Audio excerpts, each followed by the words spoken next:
I can just do a little pushing on you during that moment. Okay. So we don't make it the hero shot, but we just make it a little bit dramatic. Rolling in 3, 2, 1, action. So the idea for this project for Omega was that we wanted to do something that has never been done before.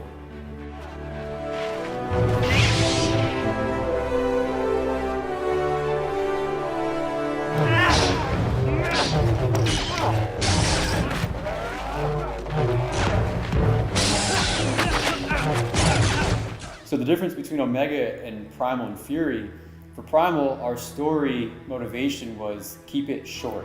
The opening is 45 seconds and we start fighting. Keep it short. It had basically no story. Fury, we tried incorporating more story, then it turned out to be less fighting. And then it wasn't a very good balance. So for Omega, we're doing a little bit more than Primal, but in less time and more fighting. So it's a different balance. Omega has, we're trying to find that balance between fighting and storytelling. And for the sake of the competition is what it comes down to. This whole movie is essentially based around a single quote that I found from I don't even know where or who even said it. I don't know where I found it, but this whole movie is based around a single quote. And that quote is, beware that when fighting monsters, you yourself do not become a monster.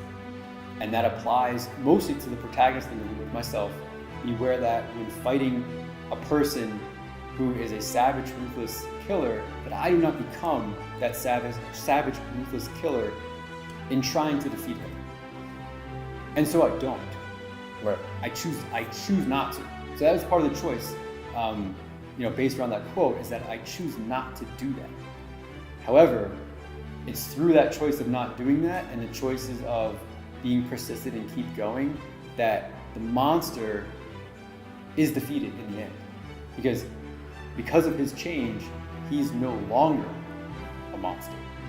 So it's because of my choice not to become that is what makes him, is what defeats him. You don't actually kill the other person to actually defeat them or change them. We could go off and embellish on the story, but the focus is the fight. So good.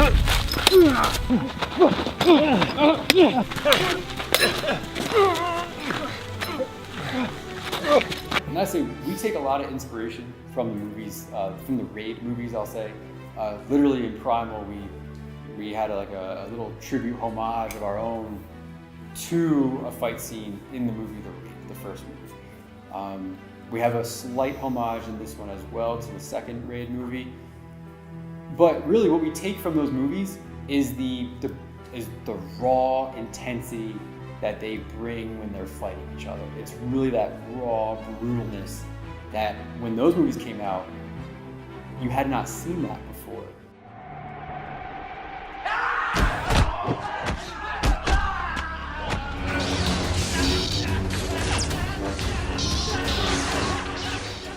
The way we develop all of our choreography, including this film, is we try to figure out ways to kill each other.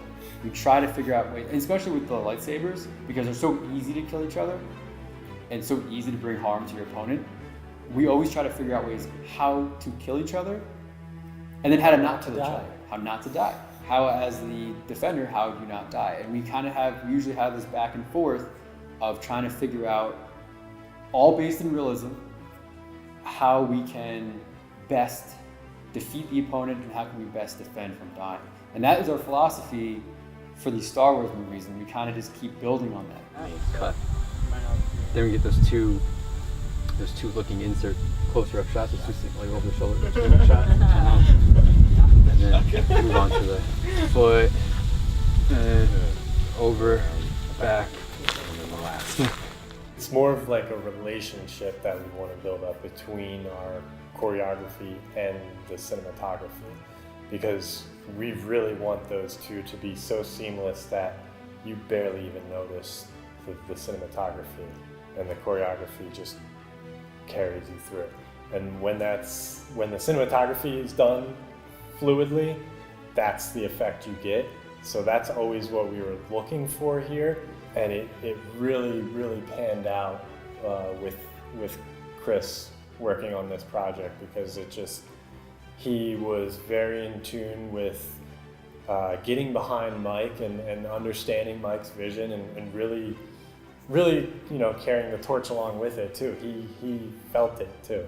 So the way we've grown to do it, and I think this is true for all the projects we've worked on, is a lot of times they'll shoot reference first. Well, I know they do because they work on it for months at a time.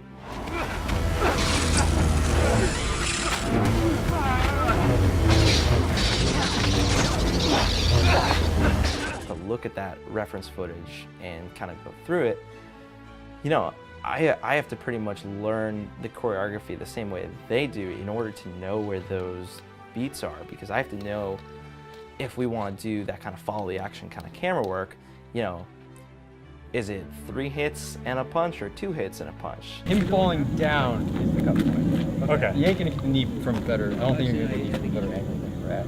Okay. So All right. him falling back down from that is like the cut point. What I need to do is post up, block that first one, and then the knee comes in. Yeah, he posts up, blocks the first thing. You don't really need to see that. It's the knee to the face. So how am I Second. doing the knee? Right where you were. Right where you were was, Yeah. you were coming into it. Okay. It's coming right So at we're you. gonna do that same thing. It's all gonna be one shot. Yeah. All right, cool. And just hang out for like 2 more seconds. Yeah. Let's do it. Right where you were was That's it. good. All right, bros. Good thing.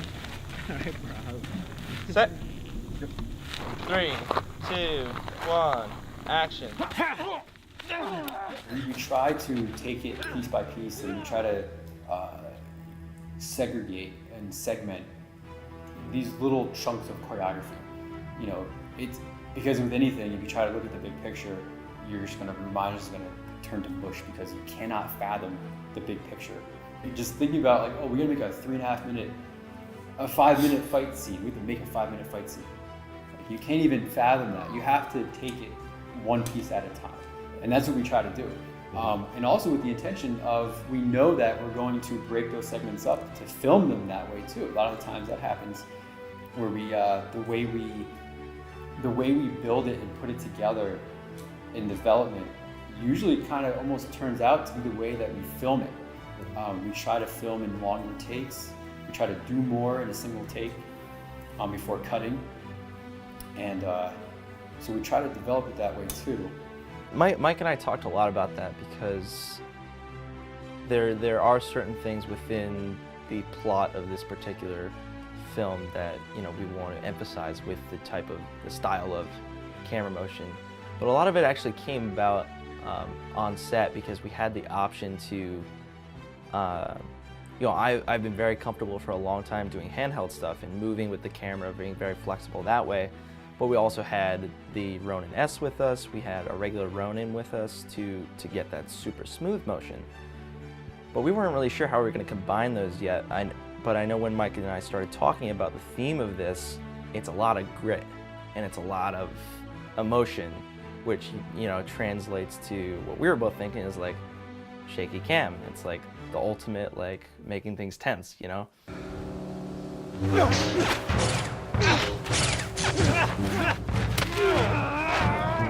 And you see throughout the fight too that he constantly goes down. That was a point to make him choreography wise. As far as like character and story wise, he goes down a lot. I fall down quite a lot in this movie. And it's intentional that happens because we always wanted him to get back up. Whether quickly or painfully, he always rises and never stops. So I think we wound up doing that very well in the shots that we wanted to show, specifically Mike's character struggling. You notice it start to get a little more rough and a little more, you know, not as coordinated camera movements where I'm just following the action. But then the coolest thing I think that we did was when the character gains composure, it switches to like smooth camera motion. It switches to, I'm in control, I know what I'm doing, and the viewer sees everything very clearly just as the character would. All right, rolling. 3, 2, there's a B. 3, 2, 1, action.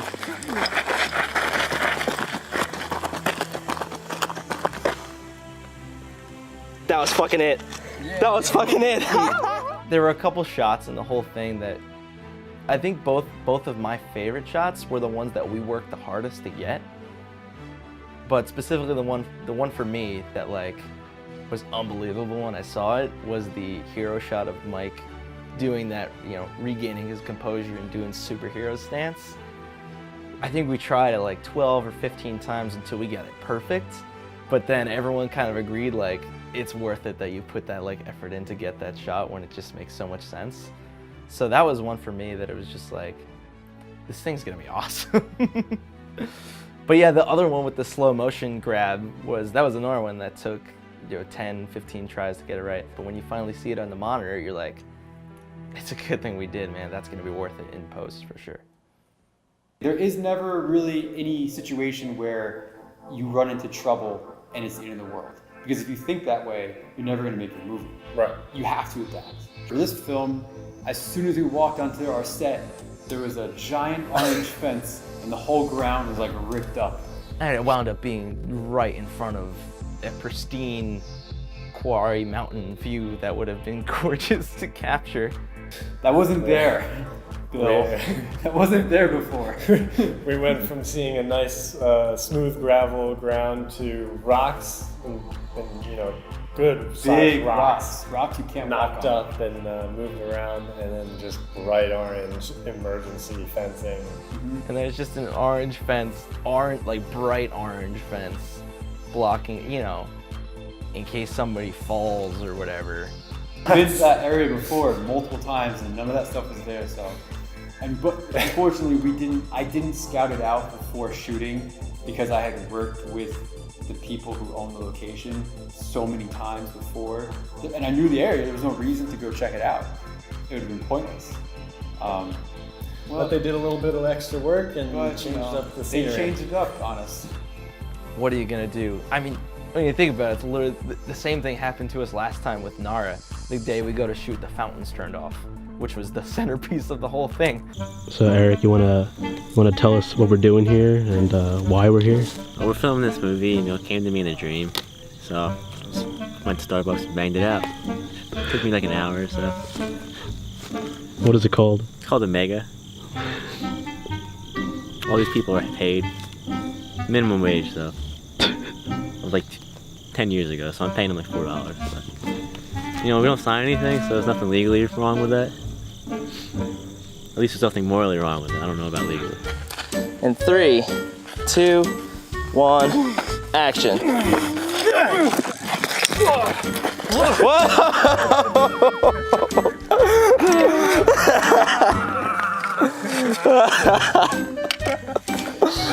That's one for the reel there. Yeah, I've gotten hurt. You didn't get hurt in the eye this time. Yeah, in Fury, I got hit right in the eyeball by a lightsaber blade. But no serious injuries had ever occurred with us. We usually try to be very conscious of everybody's safety, ourselves included.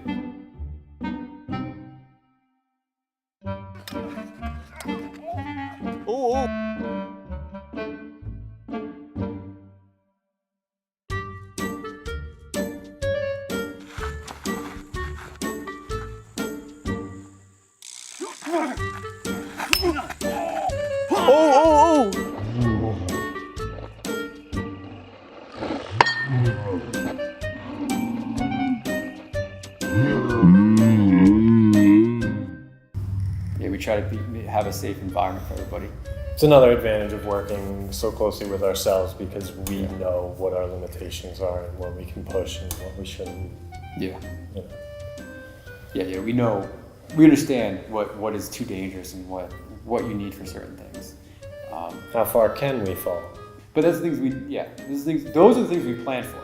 Exactly. Yeah. We plan for people's safety, always. Top priority.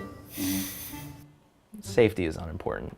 When Mike would do Mike or Dan would do the stunts where they have to, you know, fall on the ground, and even when it wasn't a necessity for them to like completely fall, like, I mean, specifically Mike was just like, he just went for it every time and like made it the most believable he could every single time. Falling into freaking gravel. Oh wow. All right. Perfect.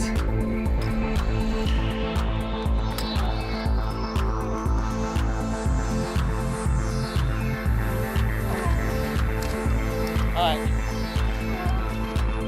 Oh.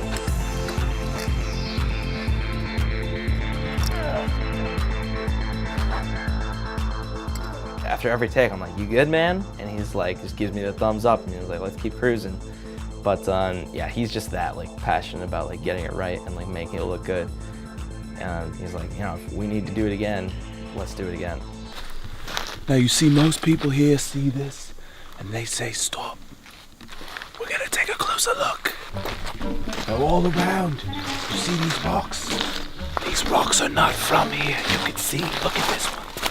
Look at the color. Look at the shade, look at the hue. The dryness on that half. These rocks aren't fresh. You see, people ask me my whole life, why did you dedicate it to looking at Bigfoot? Bigfoot fucked my mom. And I think he might be my real dad. How are you doing something? Oh my god, those shoes are destroyed. You're gone, dude. Like little slippers, and he's using them for combat. Ryan, dig it out of focus. Quickly. 3. Alright. Everybody set. 3, 2, 1. Action.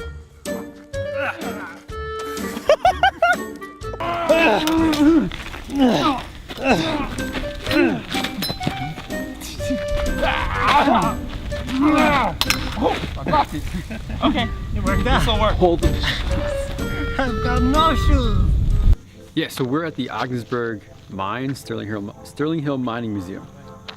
I'm friends with the owner, Bill, and his wife, Denise, and they're always kind enough every year to let us use their whole entire facility, anything we want to do.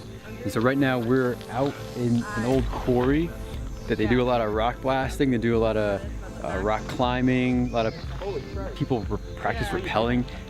It's pretty wild. A lot of old tunnels that are blocked up. And we're just using a large area.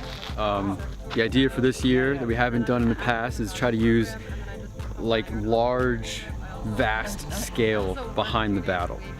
Normally we've always been indoors, keeping things tight and trying to get cool lighting. This time we're trying to be very expansive and massive and more epic than before. So the idea is that we're in a large arena-like environment, and that's what this large pit gives us, surrounded by giant rock faces. Kind of gives us that epic arena gladiator type feel, which is the kind of final showdown that we're going for between myself and Dan. What's up? My name is Eric. I guess I'm the assistant director here or something. I'm just holding this thing, looking important.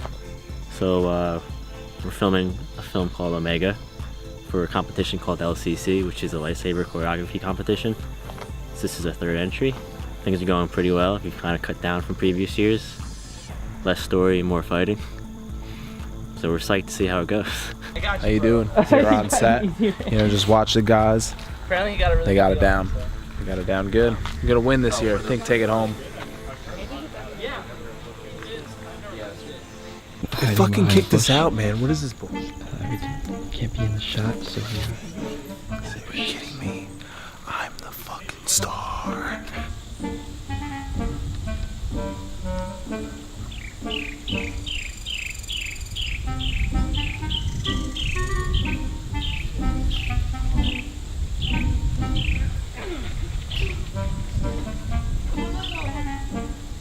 Today we will be using a bunch of gear, both from my work and Mike's stuff. Got a classic Panasonic GH5 here with all these Rokinon Cine lenses.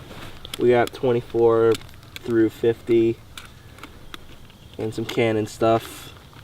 Ronin M. Mike's got the Ronin S and a bunch of other stuff. Drone. We're pretty much set. Right? We've got a little bit of everything. Yeah. We got a little bit of everything. You know, shooting 1 weekend or 2 weekends apart, weather's not guaranteed.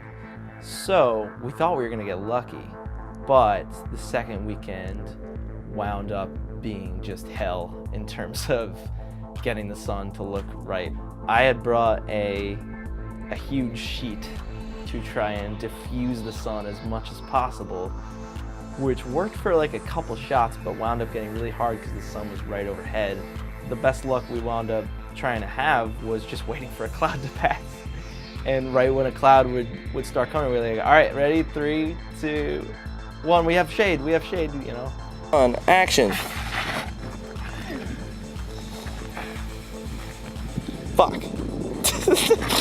Sorry. For the shots that I had to run around them with like the Ronin, I literally had someone holding the diffuser for, say, Dan's face. They would run with me in a circle and just be like sprinting, trying to keep the shade on his face. And yeah, it's just one of those things that you just have to deal with and roll with the punches, because we don't have a 20-person crew to be able to hold up giant diffusers. I can't wait to see these drone shots. I heard they're going to be dropping a baby from the drone 100 feet in the air, and they're going to skewer it on a lightsaber. Man, I can't imagine what that's going to be like. I've never seen that done in person, only heard stories. Coffee.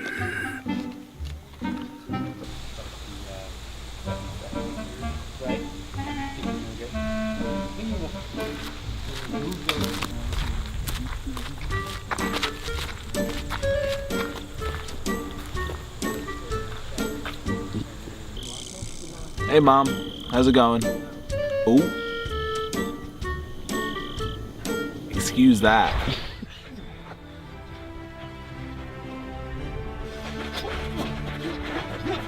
On set, we had myself on camera. We had Ryan there just to be, grab lenses and do stuff. We're having somebody do audio and audio mixing. And like, though I'm doing the music, Mike's doing the editing. Like, there's so many hands that come into a production. And I think as all of us grow, we're only gonna find more and more people to kind of, make this the real deal and have so many people involved in a production that everyone's gonna have their own one singular task to do. And that's like the dream, because that's what a studio is. And I think slowly but surely, we're finding the people to fill those roles and, just go on and do even bigger projects.